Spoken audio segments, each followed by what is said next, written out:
Auzubillahi minasyaitonir rajim. Bismillahirrahmanirrahim. Salam Brunei, negara Melayu Islam Beraja, Rantau Serumpun, Nusantara, Malaysia. Saya Rosti, pelajar PhD yang bekerja membentang video info di kongsi sama. Assalamualaikum warahmatullahi wabarakatuh dan salam sejahtera.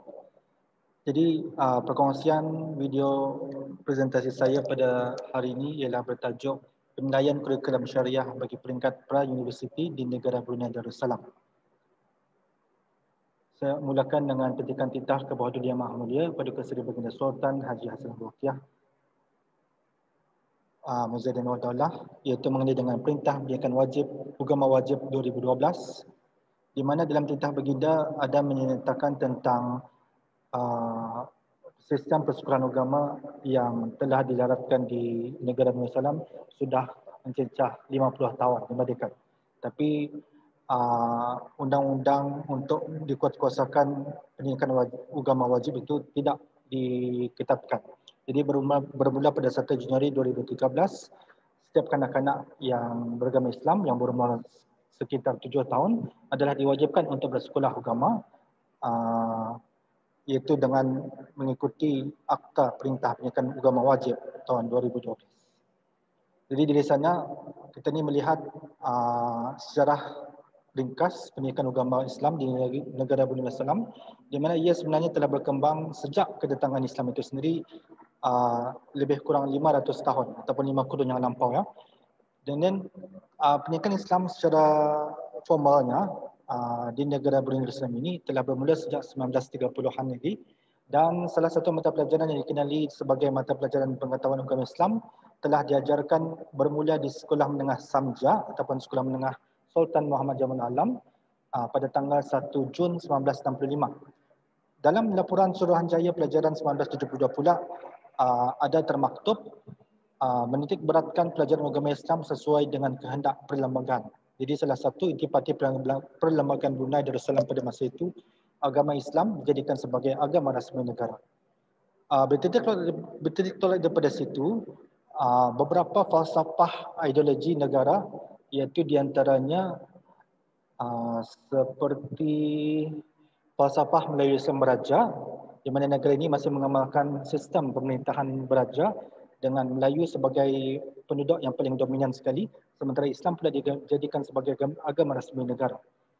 Kemudian falsafah Melayu Islam Beraja ini ataupun MIB singkatannya telah bermula sejak berkurun-kurun lamanya. Okay? Dan sejak kemerdekaan pada tanggal 1 Januari 1944, ia mula dikuatkuasakan dan mula dilaratkan ke seluruh penduduk dan warga Brunei Darussalam sendiri. Sementara itu, pada tahun 2008, salah satu konsep yang dinamakan negara zikir juga telah diperkenalkan. Sebenarnya ia memang sudah lama dipraktikan, cuma penguatkuasaannya untuk lebih dijalankan bermula pada tahun 2008. Ya, ini pun merupakan salah satu hasrat Sultan Brunei sendiri untuk menjadikan negara Brunei Darussalam ini sebagai sebuah negara zikir yang mengamalkan ajaran agama Islam secara majoritinya. Kemudian dengan adanya kedua falsafah tersebut, falsafah MIB dan negara zikir, akhirnya terbentuklah satu akta yang dinamakan Perintah Pendidikan Agama Wajib 2012 pada tanggal 1 Januari 2013. Dari sana kita melihat mata pelajaran pendidikan Islam di tingkatan 6, ia sebenarnya telah bermula pada tahun 1980, di mana pada waktu itu 3 mata pelajaran agama yang telah ditawarkan, iaitu pengetahuan agama Islam, syariah dan usuluddin.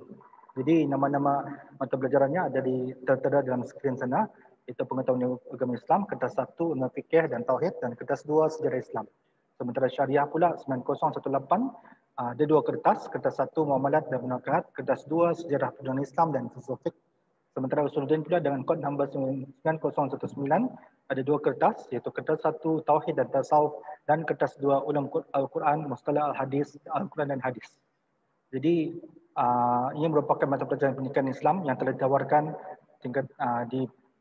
untuk pelajar-pelajar tingkatan 6. Cuma satu mata pelajaran itu pengetahuan agama Islam dengan kod nombor 9017 telah tidak diteruskan. Jadi hingga kini cuma ada 2 subjek pendidikan Islam, iaitu syariah dan juga usuluddin. Okay, di antara pernyataan masalahnya sebenarnya ini di antara intipatinya, Mata pelajaran syariah di peringkat A level ni tidak ada syllabus review, yang ni sebenarnya semula sukatan yang mencecah sudah melebihi 4 dekad, 40 tahun. Ini berdasarkan daripada laporan peperiksaan dunia Cambridge GCSE A level dari tahun 2000 hingga 2009. Yang mana kalau dilihat kebanyakan subjek-subjek lain hampir kesemuanya dirombak ataupun diubah suai di masa kini setiap sukatan pelajaran selama 5 tahun sekali. Kemudian buku-buku teks yang digunakan pakai pula kebanyakannya dia diambil daripada buku teks Jawi lama. Seterusnya ini di antara pandangan pelajar-pelajar yang mengambil mata pelajaran syariah, di antaranya ada mengatakan syariah itu diambil sebagai last choice subject ataupun mata pelajaran yang terakhir. Dan kemudian ada pula yang dipilihkan oleh guru-guru ataupun ibu bapa. Kemudian ada yang mengatakan ia merupakan salah satu mata pelajaran yang agak menarik, subjek yang tertarik ataupun captivating. Kemudian ada di antaranya pula mengatakan oleh sebab ia mendapat grade yang tinggi, grade A dalam mata pelajaran agama Islam, IRCS masa di tingkatan 5. Jadi ia merasakan kalau mengambil subjek syariah ia akan mendapat markah yang tinggi juga. Okay. Dan lagi satu pendapat mengatakan syariah itu diajarkan dalam bahasa Melayu. Seterusnya ialah dari segi kajian-kajian lepas dari kalangan para sarjana lebih memfokus kepada kaedah pengajaran dan pembelajaran kebanyakannya dan statistik pencapaian mata pelajaran itu sendiri. Seterusnya ini adalah kajian-kajian yang lepas iaitu di antaranya pembelajaran aktif dalam subjek syariah, pembelajaran berasaskan masalah, kemudian pembelajaran bersituasi, pembelajaran kolaboratif, penyelesaian masalah dan pembelajaran secara inquiry. So, inilah yang dikaji oleh kebanyakan para sarjana terutama sekali terhadap kaedah pengajaran dan pembelajaran dalam subjek syariah. Ini pula ialah statistik pencapaian pelajar A-level syariah dari tahun 2014 hingga 2018 di mana keputusan menunjukkan grade A star, A bintang hingga grade E. Ini Alhamdulillah boleh dibanggakan. Tapi yang dilihat pada masa ini yang ditemukan ialah grade A star hingga grade C di mana kebanyakannya cuma di tahap yang sederhana. Okay. Hampir separuh daripada calon-calon yang menduduki, calon-calon sekolah yang menduduki peperiksaan tersebut. Inilah yang dikaji dari sudut aspek konteks peperiksaan itu sendiri. Jadi di antara objektif kajian ini dan juga soalan kajian, saya memfokuskan kepada model penilaian CIPP iaitu yang telah diperkenalkan oleh Daniel L. Staffelbeam, iaitu CIPP merujuk pada konteks input, proses dan produk. Ini di antara objektifnya, seperti penilaian konteks, difokus kepada keperluan, matlamat, objektif dan kesesuaian kurikulum itu sendiri. Inputnya dari segi tempoh masa pengajaran dan pembelajaran syariah, isi kandungannya, sukatan pelajarannya dan sumber pengajaran dan pembelajaran. Proses pula dilihat daripada pelbagai aspek seperti kaedah, strategi, teknik, aktiviti pengajaran dan pembelajaran, etika dan estetika ataupun adab, penggunaan sumber pengajaran dan pembelajaran dan penilaian serta teknik penilaian PDP. Produk pula ialah hasil yang diperolehi daripada tiga-tiga tadi dari segi impak, dari segi keberkesanan dan dari segi ketekalannya. Okay, ini secara ringkasnya definisi istilah operasi, kurikulum atau pelajaran, kemudian syariah. Dan batasan kajiannya dilaratkan kepada pelajar-pelajar yang berada di tingkatan 6. Ini di antara nama-nama sekolah tersebutnya. Okay, definisi kurikulum secara ringkasnya ia berasal daripada perkataan Greek iaitu karere, laluan, jejak dan dari permulaan hingga garisan penamat. Ini di antara pengertian-pengertian yang diberikan oleh para sarjana ilmuwan dalam pakar bidang masing-masing. Sementara definisi kurikulum dari segi Islaminya seperti asal perkataan kurikulum boleh diambil daripada bahasa Arab iaitu bermaksud manhaj atau minhaj, iaitu jalan atau menyatakan dan menjelaskan sesuatu sebagaimana ternyata dalam firman Allah surah Al-Maidah ayat 48 untuk setiap umat di antara kamu, kami telah berikan syariat, yakni aturan dan jalan agama yang wajib diikuti. Jadi saya ambil salah satu tafsiran daripada Minhaj dalam ayat tersebut, ialah jalan yang terang yang dilalui oleh manusia dalam agama. Ini diambil daripada Wahabah Zuhaili 1991, Tafsir Al-Munir dan Hamka 1993 dan Tafsir Al-Azhar. Satu lagi pendapat daripada ilmuwan iaitu Dr. Ustaz Haji Muhammad Zain bin Haji Surudin 1999 mengatakan kurikulum adalah merupakan rangkaian mata pelajaran yang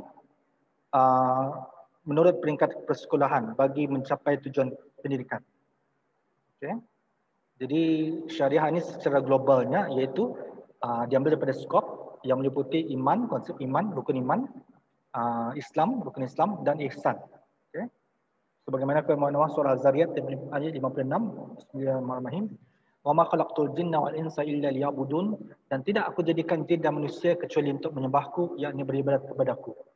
Kemudian dalam firman Allah surah Ali Imran ayat 19, innad dina indallahi Islam, sesungguhnya agama yang diridai oleh Allah ialah Islam. Ditinjau dari sudut aspek syariah meliputi hablum minallah, iaitu melalui ibadat, dan juga yang menghubungkan di antara manusia sesama manusia, hablum minannas, dan melalui muamalah dan munakahah dan sebagainya, jenayah, dan hablum minalam iaitu melalui hubungan di antara sesama makhluk Allah yang lain. Dari segi ruang lingkup pula, syariah dikaitkan dengan akidah dan akhlak, di mana akidah merupakan pokok pangkalnya agama Islam itu sendiri. Itu dari segi tauhid, keimanan, ketuhanan, termasuklah sejarah-sejarah para nabi dan rasul yang terdahulu. Sementara akhlak pula adab, tata susila, estetika, etika, sifat-sifat mahmudah, sifat-sifat yang baik, sifat-sifat mazmumah, sifat-sifat yang buruk. Jadi ini apabila dilengkapi dengan syariah, insya-Allah ia telah meliputi salah satu konsep ruang lingkup agama Islam yang sebenar. Okey, jadi kajian saya ini lebih fokus kepada subjek yang ditawarkan, subjek yang dipelajari oleh pelajar-pelajar tingkatan 6 iaitu syariah di peringkat A-level, peringkat Cambridge, University of Cambridge yang menawarkan peperiksaan A-level. Ada 4 subjek sebenarnya, iaitu muamalat, munakahat, sejarah perundangan Islam dan usul fikih. Jadi kertas 1 meliputi muamalat dan munakahat, sementara kertas 2 sejarah perundangan Islam dengan usul fikih.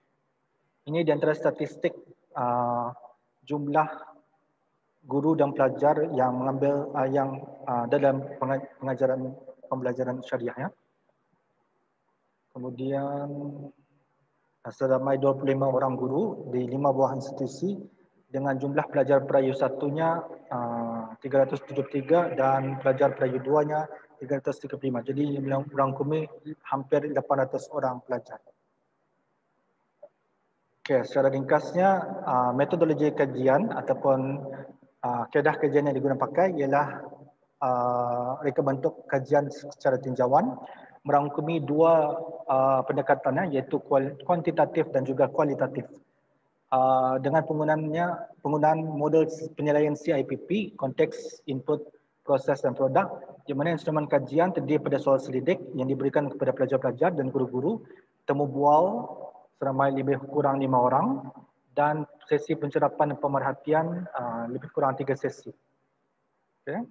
So ini di antaranya yang telah dijalankan kajian rintis pilot study terhadap 44 orang pelajar dan 4 orang guru. Okay. Saya rasa setakat itu saja sesi pembentangan video saya hari ini. Sekian saja.